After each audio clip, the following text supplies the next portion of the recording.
மருத்துவ ஆலோசனை பெற்ற உடனே உங்களுக்கு மருந்து தேவைப்படும். அந்த மருந்தை அரசாங்கமே உங்கள் வீட்டுக்கே வந்து தருவதற்கான ஏற்பாடுகள் செய்யப்படும் மக்களே. இது மாதிரி எண்ணற்ற சேவைகள் மக்களுக்காக எண்ணி வச்சுருக்கேன், சிந்திச்சு வச்சுருக்கேன். மக்களுக்காக தான் சிந்திச்சுட்டு இருக்கேன். இது வரைக்கும் யாருமே செய்யாததை, செய்ய முடியாததை செஞ்சு தரணுன்றதுக்காக தான் நான் இந்த களம் இறங்கியிருக்கிற மக்களே. கடலூர் நாடாளுமன்ற தொகுதியில் இருக்கிற அனைத்து மக்களும் கஷ்டம் இல்லாமல், துன்பம் இல்லாமல், துயரம் இல்லாமல் இருக்கணுன்றது தான் என்னுடைய மக்கள் சேவை, மக்களுக்கான சேவை. மக்களுக்காகவே என் மூச்சு, மக்களுக்காக தான் என் பேச்சு, மக்களுக்காகவே தான் என்னுடைய சிந்தனை, மக்களுக்காகத்தான் என் மூச்சு, உயிர் அனைத்தும்.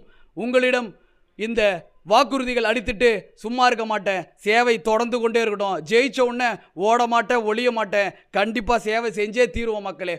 உங்களில் ஒருவன், மக்களின் ஒருவன், மக்களுக்கான ஒருவன், உங்கள் வீட்டு பிள்ளையாக கேட்டுக்கொள்கிறேன்.